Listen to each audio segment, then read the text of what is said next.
Marriage. It's not exactly the real-life version of a fairy tale, the solution to all of life's problems, or the ultimate goal to living a full life. It's clearly not for everyone. However, it can be an important cornerstone for quite a few people, as about 2/3 of us here in the U.S. get married, and the numbers are even higher globally. In addition, the influence of marriage on our health and wellness has been extensively documented. So when Suzanna and I celebrated our 30th year of marriage, we thought it made sense to release our first ever episode on the subject, sharing 10.5 lessons learned over those 30 years, including buy more toothpaste, live in 3D, and Rocky Balboa's secret. Folks, we absolutely do not have it figured out by any means, and we're continually learning ourselves. Our hope was that the episode would spark some valuable conversation, provide a buoy for those who might be going through a rough patch, or maybe give an idea or two to those couples who are already enjoying marriage, but are on the lookout for more. With Valentine's Day upon us, we thought it would be good timing to re-release that popular episode as a hidden gem, but with an important addition: advice from our 3 kids and their partners, all of whom were married within an 18-month window, beginning just about 3 years ago. Welcome to the Catalyst 360 podcast. I'm your host, Dr. Brad Cooper of Catalyst Coaching 360, and we are always grateful for you for investing some of your valuable time each week with us. This is our 258th episode, which, based on the average time spent prepping, recording, editing, that kind of thing, we're up to about 2,500 hours of time invested in this library of amazing guests, intriguing topics, and we hope life-boosting discussions. As long as you keep telling us it matters and sharing the podcast with others, we'll keep it rolling. As always, if you have any questions about earning your MBHWC approved coach certification or bringing best-in-class coaching to your organization, your EAP, or your wellness services, please reach out via our new email address, results@catalystcoaching360.com. That's results@catalystcoaching and then the number 360.com. Now, before we cover our 10.5 lessons from our 30 years, here are the lessons our married kids and their partners shared. Number 1, learn the language. The most recently married couple in the Forever Fam, our son Joshua and daughter-in-law Callie, noted the importance of tuning in to how your partner communicates and then speaking that language. One of them prefers the very direct approach, while the other doesn't like the unexpected conflict such an approach can create. So they've learned the other's language. The direct partner holds back a bit, asking if it's a good time to discuss something before bringing it to the forefront. At the same time, the other partner has made a point of being more direct in communicating rather than just letting things sit in the background. Interestingly, they met in college Spanish class where they were both pursuing language minors, so it appears their minor has now become a major. Number 2, remember which team you're on. Our oldest daughter, Ashley, and our son-in-law, Brian, are 2.5 years into their marriage after having a wildfire force them to move their wedding venue to a friend's hobby farm just hours before the ceremony. Yes, the pictures of the chickens with the wedding party are as memorable as you might imagine. Their biggest lesson learned was to always remember you're on the same team. You'll disagree, you'll argue, but you're working toward the same outcome and you always have the other's best interest at heart. Remember, you're not battling your teammate, you're battling with your teammate to address the problem you're facing together. Number 3, bigger picture, magnified. Our daughter Danielle and son-in-law Colby are the most experienced of the group with 3 years of marriage under their belts. So they provided us a pair of lessons. The first, strive to make every decision in life with your teammate in mind, built nicely on what Ashley and Brian noted. The second was to remember the little things become the big things. Making coffee or breakfast for your partner, grocery shopping together, or playing games together instead of just watching TV are far more meaningful and valuable over time than any form of shiny gifts or fancy trips ever could be. I've got to admit, when I asked the kids if they'd be up for sharing their lessons for this Hidden Gem episode, I wasn't sure what they'd say. To hear their perspective and wisdom just 2 and 3 years into their marriages, it warms my heart more than you can imagine. If you were to skip the rest of this episode and just take those lessons to heart, it would no doubt make a difference. If you would like to hear a little more, here are the 10.5 lessons I shared in the original episode. Out of the gate, I'll be the first to admit I was incredibly fortunate when Suzanna said yes 3+ decades ago. As many of you know, she is one of the most caring, understanding, encouraging, and intelligent people you will ever meet.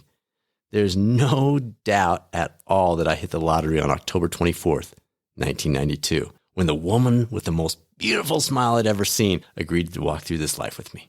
So just like advice from a $1 million lottery winner will differ from someone going through bankruptcy, the lessons I'll share come from a perspective of knowing I got doggone lucky out of the gate.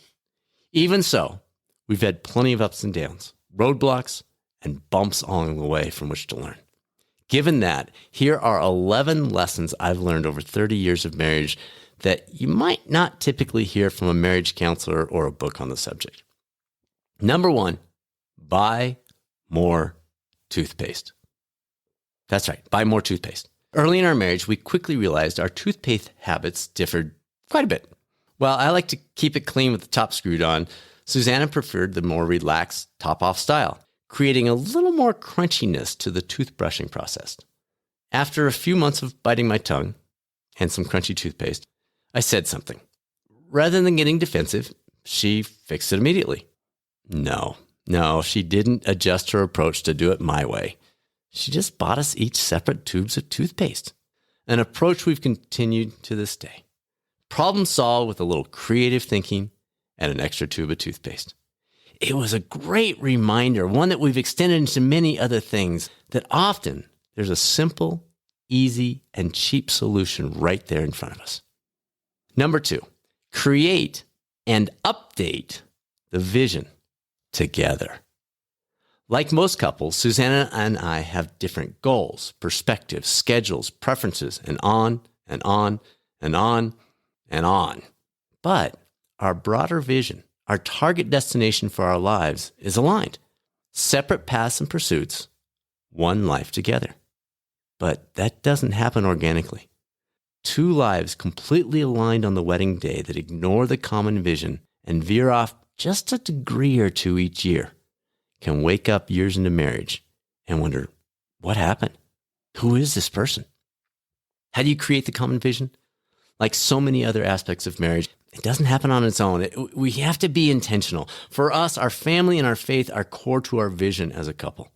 Then we started our health and wellness coaching organization together in 2007. So those 3 elements together somewhat drove that common vision for 2 decades. But now, as empty nesters, we've begun needing to schedule a few days each year up in the mountains, away from computers, phones, TVs, and all those other distractions to talk through the coming year, the adjustments we want to make, the lifestyle changes, and so on.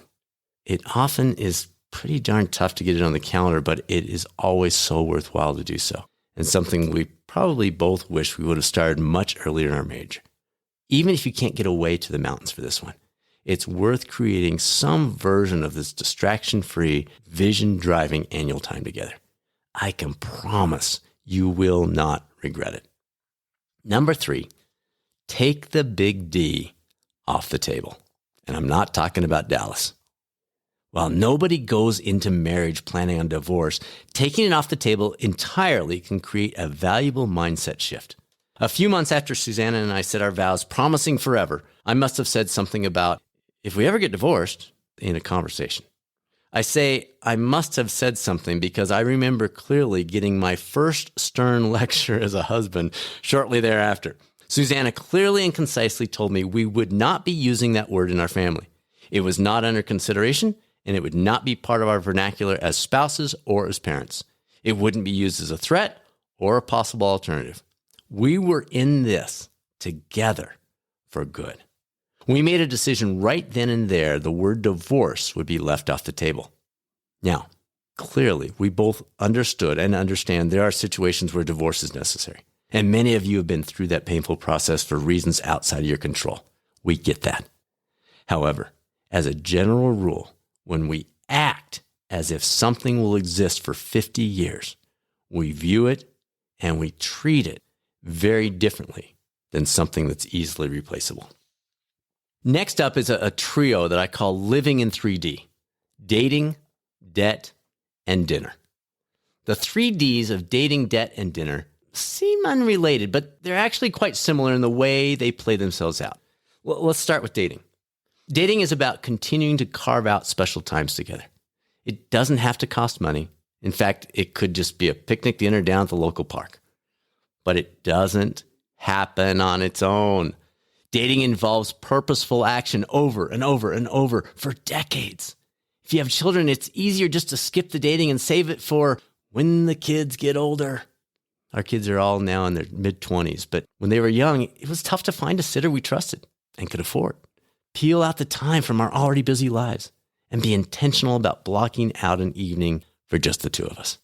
But over time, those date nights paid significant dividends for our marriage, and we hope set an example for our kids that they'll choose to follow in their own marriages. The next part of living in 3D is debt. And it's kind of similar to dating in some ways. The easy route is to just go with the flow. Why wait to buy something when my credit card makes it easy right now? Why drive that used car to 200,000 plus miles when a new car would be so fun to drive?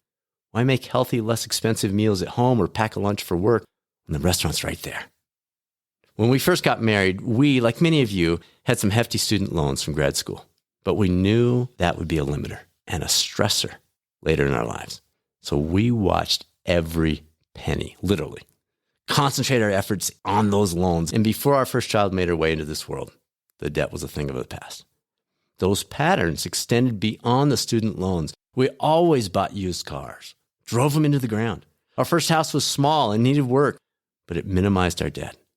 These bigger decisions, along with the smaller day-to-day purchase choices, reduced our stress around money, at least to an extent. I still can get stressed about it, and simultaneously maximized our longer-term options in life. If this is an area where you could use some assistance, there are plenty of tools available. Most notably, Dave Ramsey's Financial Peace University, which uses a very effective strategy called the debt snowball. We had Dave's daughter, Rachel Cruz, join us way back on the 74th episode of this podcast to discuss many of those strategies if you'd like to tap into them.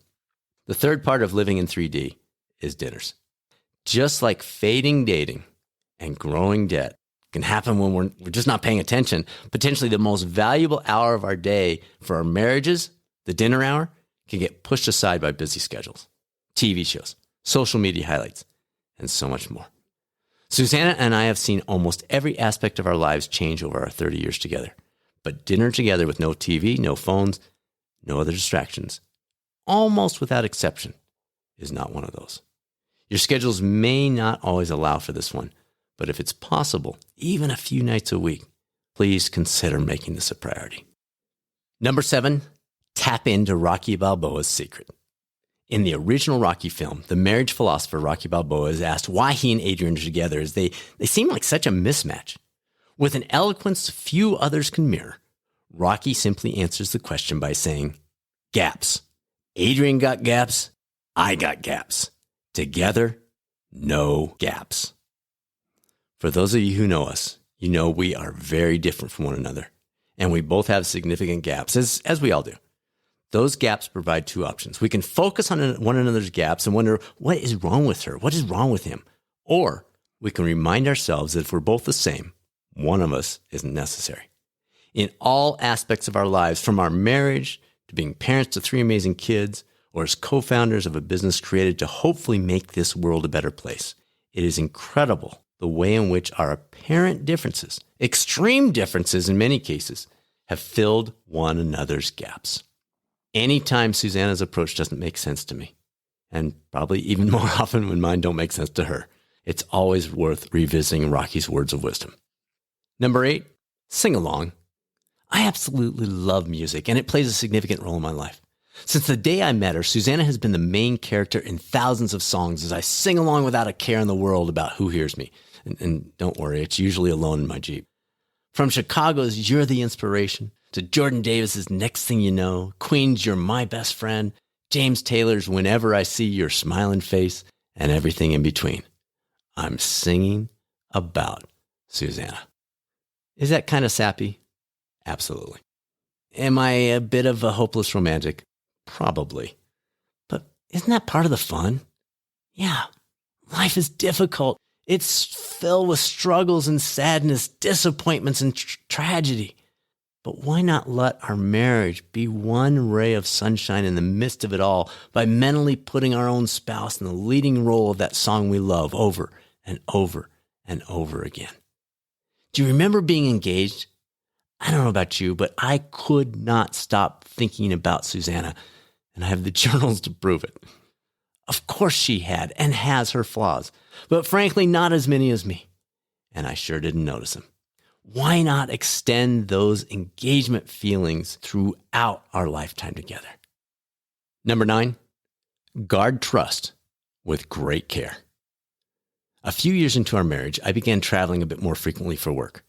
After a handful of these trips where accountability for a variety of, we'll just call them gray area activities, was relatively non-existent, Suzanna lovingly but firmly said, "I trust you 100%. Don't ever let that change." That was more than 25 years ago, but those words have stuck with me ever since. One of the things I love most about Suzanna is she never, ever nags me about anything. Now, keep in mind that her skill set as a coach and counselor provide tools in her toolbox that our kids like to reference as her Jedi mind powers. So maybe she's getting me to do everything she wants without needing to nag. But the point is, that statement about trust was not a threat, nor was it a nag. It was a quiet, loving reminder of what we have together as a couple, and something neither of us ever wanted to lose. I've never forgotten those words, and I've done my best, as has she, to keep that trust intact. Number 10, be the left tackle. If you're a football fan, you're well aware one of the most important positions on the team is the left tackle. The reason for this is most quarterbacks are right-handed, thus creating a blind spot on their left. The left tackle is there to protect the quarterback, usually against the strongest and quickest defensive players who are trying to stop him from being the best version of himself on the field of play. That's life. And you are the left tackle. Your job is to provide your partner the space and the time, the ability to be their best against the pressures of life that are constantly closing in on them. This left tackle role might include simple things like daily patterns. I've had my share of sleep struggles over the years, and Suzanna has not only tweaked her sleep schedule to match mine, but also with, maybe a little bit of eye rolling, has supported my somewhat compulsive focus on room temperature, absence of a TV in the bedroom, light blockers, and more. Our roles reverse in the morning, as I've frankly slowly learned that while my mind might be filled with a dozen exciting new ideas and discoveries as the sun comes up, Suzanna would very much like to enjoy a cup of coffee and a little bit of quiet time early in the morning to ease into her day before her husband shares anything beyond the beauty of the sunrise. But the left tackle role, it goes much deeper than tuning into daily patterns. It includes triggers, need for space, personal stressors, and so much more. Folks, marriage is not a 50-50 arrangement. It's a 100-100 partnership. One other thought about being the left tackle. This extends to our words, both when we're together and apart. I can still clearly remember a dinner with a couple visiting our home when I was in my late teens. The wife repeatedly berated her husband for a variety of things right there in front of the small group, which included him. Even today, I cringe to think about it. That was 40 years ago. To think that the person you're closest to in this world would demean you in front of others, whether or not you're present at the time. One of the things I appreciate most about Suzanna, and I hope she sees it in the way I speak of her to others, is the way we honor one another's uniqueness. We both have issues, struggles, plenty of gaps, and we may discuss and work through those privately together. However, when in the company of others, whether Suzanna is present or not, she is to be honored 100% of the time. The world already loves to point out our imperfections. We certainly don't need to contribute to those with our partner, especially in front of others. Last one, grow old together. It's an easy one to forget. We get married, make our way through life, and at some point, we begin to settle. Life is fine. We're doing okay. We're done pursuing degrees, stopped aiming for promotions, kids are off living their own lives. We have our favorite Netflix shows figured out. Hey, we're comfortable. Getting older by the day, but it's not all that bad, right? Well, I guess if your targeted outcome for your marriage and your life is to be not that bad, then I suppose that approach works. But what if there's an alternative? What if instead of getting older together, we're growing older together? What's the difference? It's night and day. As we continue to grow individually by exploring new hobbies, seeking new adventures, taking new classes, meeting new people, visiting new places, then we bring more growth to the marriage relationship. When Suzanna went back to earn her second master's degree in her mid-40s, this time in counseling, our dinner conversations became even more enjoyable as she'd share fascinating theories, strategies, different things she was learning that we'd dig into together. Our move to Fort Collins, Colorado last year after 25 years in Littleton became a new opportunity to do just that, to explore new places, take new classes, read new books, meet new people, get involved in the university and the community. Those growth opportunities have resulted in some of the most engaging dinner time chats we've had in years, not simply because our kids are doing cool things and growing. We are growing. We are growing together. There's an old saying, you never step into the same river twice. It's not the same river, and you're not the same person. The same is true in our context today. You're never married to the same person twice. You are changing and your partner is changing. At least that's the case if we're truly growing and not simply getting older together. So there you have it, a handful of perhaps unconventional lessons learned over 30 years of marriage. We're all unique, and the variables involved with two people in a marriage relationship are practically unlimited. But I hope there was a nugget or two in there that you found beneficial for your own life. Thanks again for spending part of your week with us here on the Health, Wellness, and Performance Catalyst. We're grateful for all your encouragement and support. We were alerted recently that this podcast is now in the top 1.5% of all podcasts. And that's truly a reflection of you and your kindness in passing the word, or sometimes literally a specific podcast episode, onto others.